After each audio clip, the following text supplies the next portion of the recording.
We are a river city, a bold city, the First Coast, a place to create and to belong. Here, the sun shines a little brighter, and so do the people. We share a love for our region, a pride for JAX, and a passion for the beautiful game, dedicated to giving everyone a sporting chance.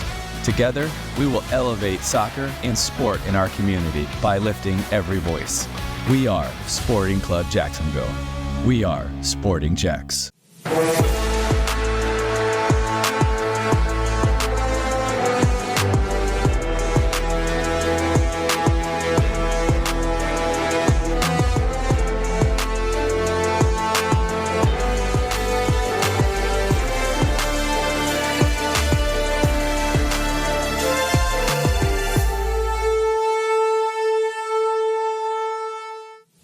Hello and welcome into the Sporting JAX Report. I'm Cole Pepper. Emerson Burris will join me shortly. Coming up, we look back on a hard-fought match for the men against Brooklyn and a major win for the women over Wrexham.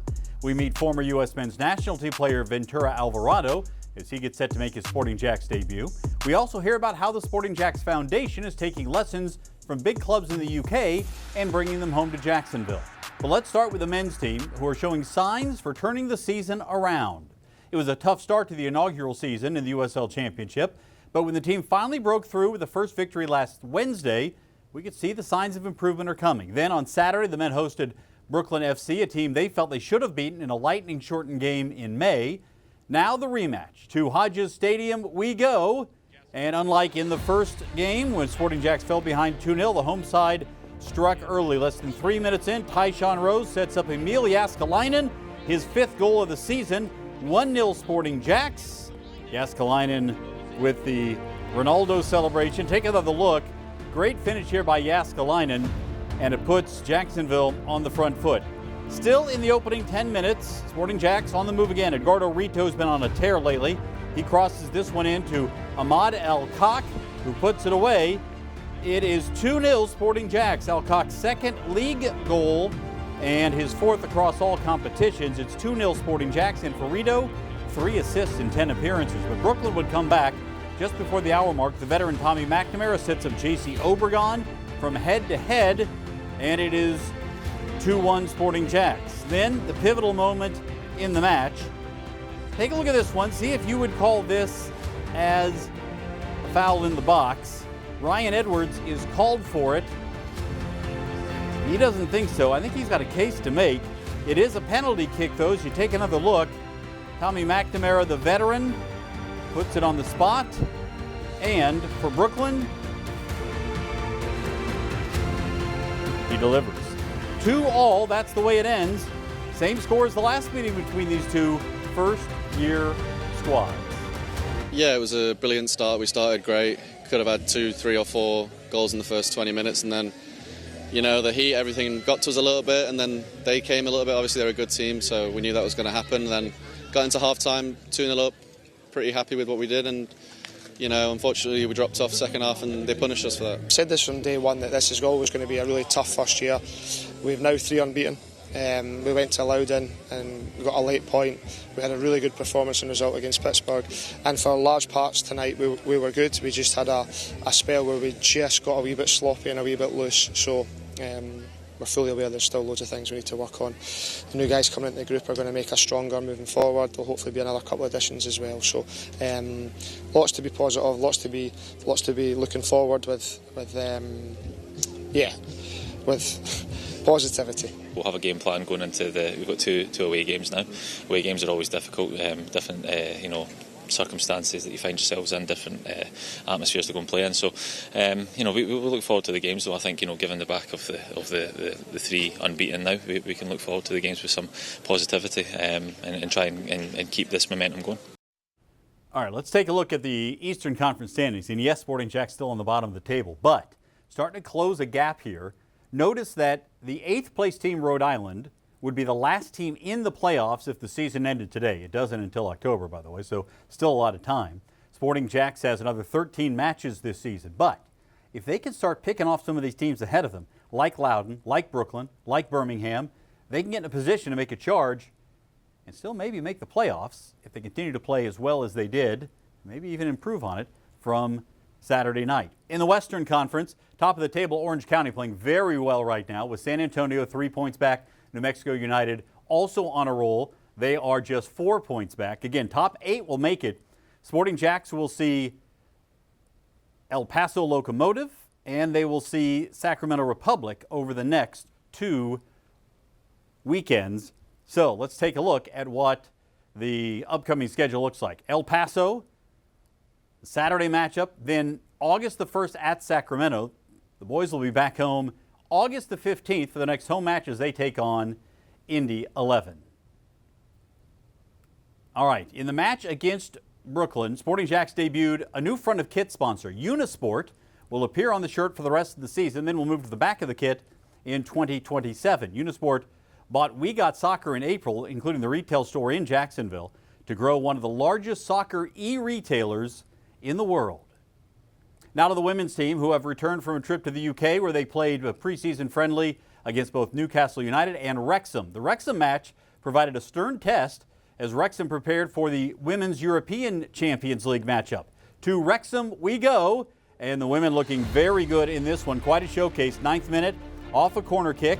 Paige Kenton rises and nods it in. Tough to stop that one. It's 1-0 Sporting JAX. We've seen Kenton do that before in Gainbridge Super League play. To the 17th minute, watch Caroline Murray read this one.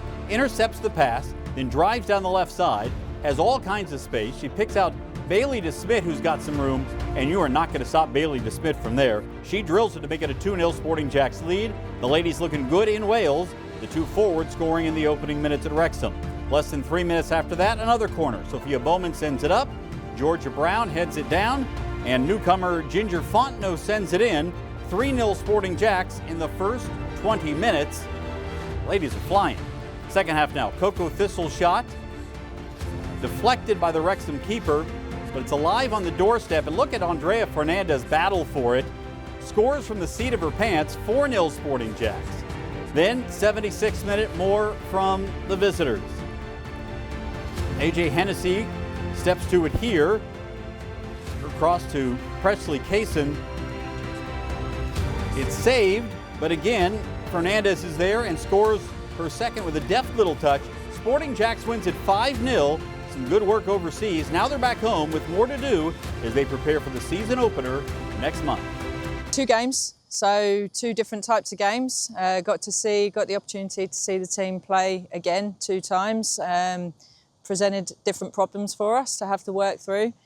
Lots of minutes for lots of players, so all in all, really productive. Good cultural experience as well, and building a relationship with 2 different clubs, which is huge for us. It was a great trip. I'd never actually been to the UK before, so it was the first time for me. So yeah, I really enjoyed it, and it was nice to get to know some of the new players much more because we spent so much time together.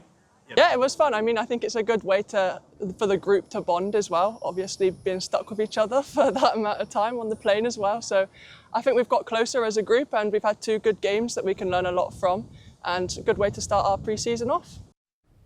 What a great trip for the women's team as they prepare to start the season in August. And season tickets are now available, starting at just $70 for the season. Be there for the sprint season this fall. As a season ticket member, you also get priority for the 2027 Gainbridge Super League season. Call 904-863-KICK or visit sportingjax.com to get your season tickets today. During the UK trip, the women donned new kits for the upcoming season. One, a take on the inaugural season blue on blue, this time with white sleeves and a few other details. The road kit is white with blue and yellow stripes representing the Tide coming into Jacksonville. Both kits are now available for pre-order at shop.sportingjax.com. The World Cup has ended with Spain completing a remarkable tournament with a 1-0 victory over Argentina in extra time in the final. The Spanish conceded only 1 goal the entire tournament. While Lamine Yamal didn't have the highlights that some of the other top stars enjoyed, he is now a world champion. The tournament captivated the world, the nation, and the city, and Sporting JAX players were no exception. Here's what a few of the women's team had to say about the just completed World Cup 2026. Honestly, I'm gutted it's over. I'm not sure what I'm going to do with my time now that there's no World Cup games to watch. I think one big takeaway is that the Scottish fans are the best fans in the world. They brought all the hype to America. And yeah, I loved it. I mean, good vibes all around, and I think it really promoted soccer in a great way for Americans. Probably my favorite part about the World Cup is it gets a lot of non-soccer fans interested in watching soccer, and I think it makes people more excited to just go play pickup and stuff. So I think it grows the game in the US, and that's the best thing. Yeah, I think we're all sad now. We don't really know what to do with ourselves now that there's no games to look forward to. But we know that Premier League and the Championship are coming back around, so there'll be games soon to look forward to. But I think all in all, it was a really great tournament. You know, I think there was a great buzz here in the country, and hopefully, it helps the future of US soccer as well. I think that there was a lot of people that took interest that may have not had any interest in soccer before, and that's important. We gain more and more of a fan base. I think by almost any measure, the World Cup was a success. There was no end to the dramatic games. Nearly all of the big stars rose to the occasion. We saw the final World Cups for big names like Messi, Ronaldo, Luka Modric, Virgil van Dijk, Mo Salah, Kevin De Bruyne, even Tim Ream. More than anything, I believe this World Cup will be a pivotal moment in soccer in the United States. We don't know which way it will go, but it's likely that 20 years from now, we're going to be able to look back on this tournament and the aftermath as the moment when the path of the game in the United States was altered forever. Now it's up to all of us to determine what that path really means. Coming up, a new face on the men's squad with former U.S. men's national team experience. Emerson sits down with Ventura Alvarado. That's next as the Sporting JAX Report rolls on.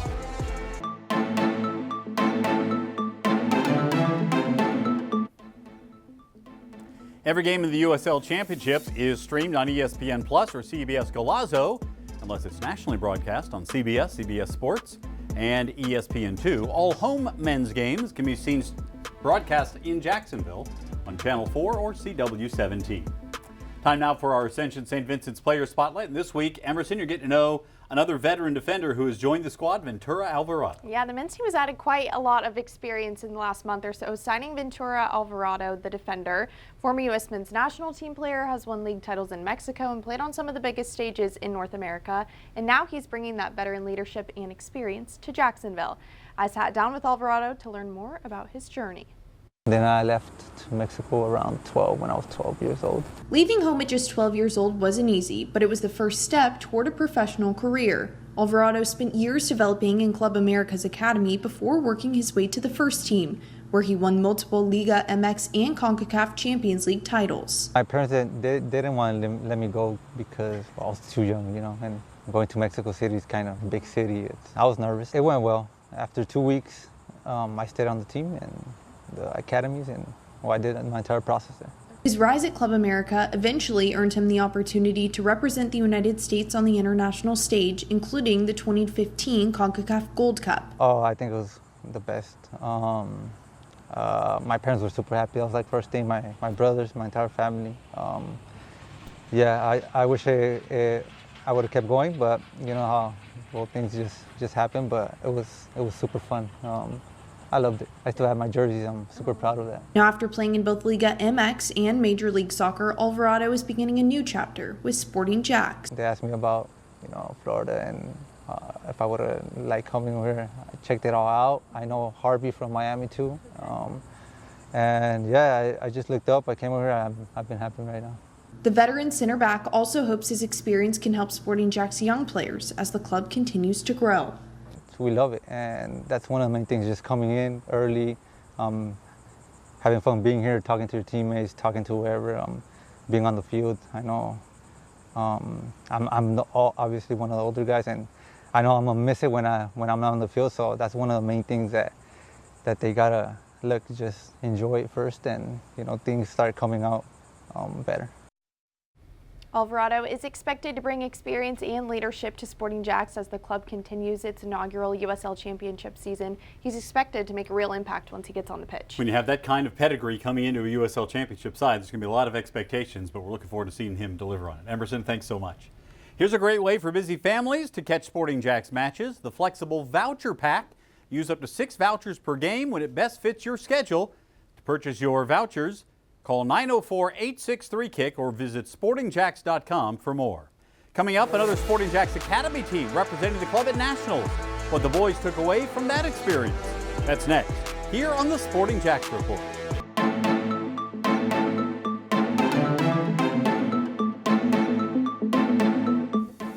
Whether you're around town or at Hodges Stadium, rep your team with the new Sporting JAX kits, ready now for pre-order.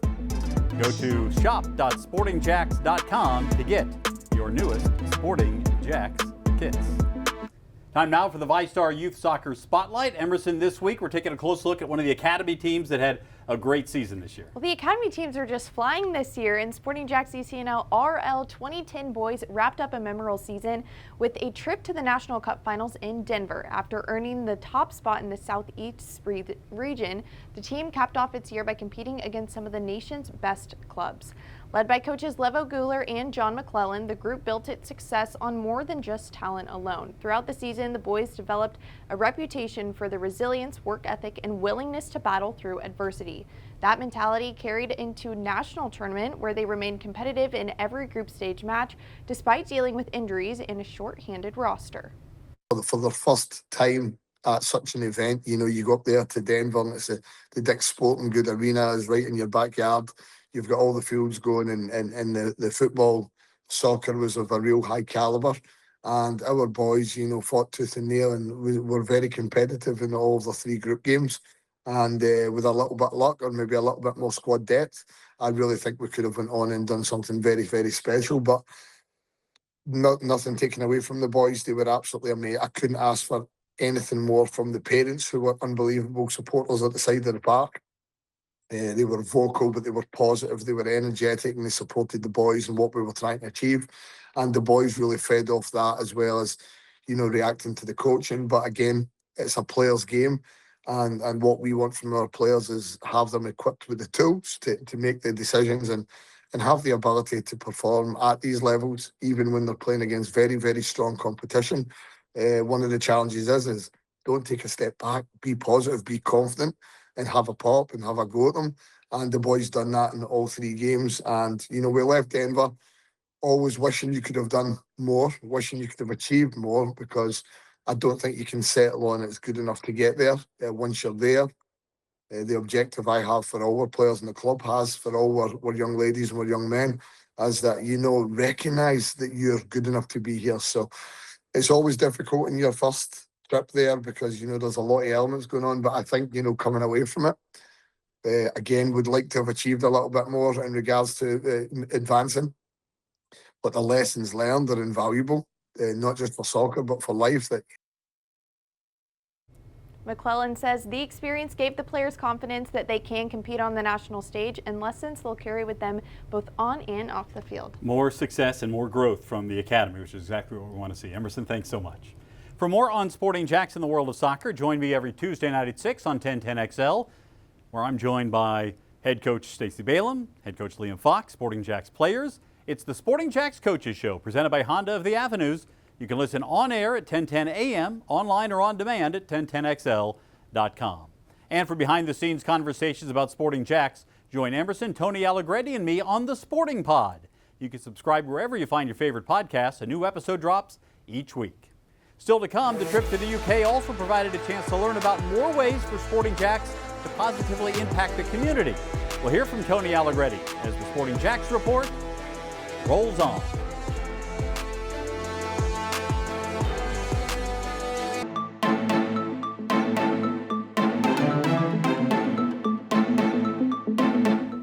You can catch the Sporting JAX Report every weekend on the stations of First Coast News, and now also on Channel 4 Saturdays at noon. Time now for our Community Spotlight, presented by Honda of the Avenues. And this week we're hearing from Sporting JAX's Chief Community Officer Tony Allegretti, who traveled to the UK as the women were there to learn more about how some long-established clubs make a mark in their communities. In Newcastle, Tony visited the Newcastle United Foundation and their new Newcastle facility. It makes a big difference in that community. From after-school programs to job placement and more, Newcastle United is impacting the town even beyond the game. And even with 150 years head start on Sporting JAX, there were plenty of lessons to be applied that can be also applied to Sporting JAX Foundation's efforts here in Jacksonville. There are tidbits of things that I've learned, and it's ongoing. I mean, this is a continuum of learning that are applicable to us. The other thing that they did that was just amazing with this building is on top of it, the very roof, because they're, you know, a lot of these cities are the land is just really hard to come by. Not too totally different than Jacksonville, but they put a pitch on top, so the roof is literally where they go, and these kids go and train, and you know they have an indoor court in that same building in case it's foul weather. But yeah, it's a commitment to playing spaces. All these great outcomes that come with organized sports, especially soccer, are really they're inaccessible right now to a lot of kids. We want to make a difference there and open that up. They're doing that over there and have been doing it for years and decades, and you know, like we said, 150 years. But we can get there, and we are chipping away on that right now. What's next? Really some great stuff, and Tony continues to do amazing work with the Sporting JAX Foundation in the community. Some more information coming up on how the foundation will be supporting youth soccer in the near future. If you have not already done so, be sure to subscribe to our YouTube channel. Not only can you watch this show on demand, you can also see game highlights, player features, and behind-the-scenes footage from the club. One lucky subscriber will win a VIP experience at a future Sporting JAX match. Just search YouTube for Sporting JAX and subscribe. And an important announcement on our Instagram handles. They have changed. You can now find us at Sporting Club Jacksonville for general club content, and each team has a specific handle, either at Sporting JAX Men's or at Sporting JAX Women's. Follow all three to stay connected to Sporting JAX on Instagram. Well, we're getting into the change of seasons. World Cup is over. Summer is starting to wind down a bit. The women's season is about to start, and the men are starting to hit their stride. It is going to be quite a rest of the 2026 year for Sporting JAX and soccer in Jacksonville. Thanks so much for joining us. For Emerson Burris, I'm Cole Pepper. We'll see you next time right here on the Sporting JAX Report.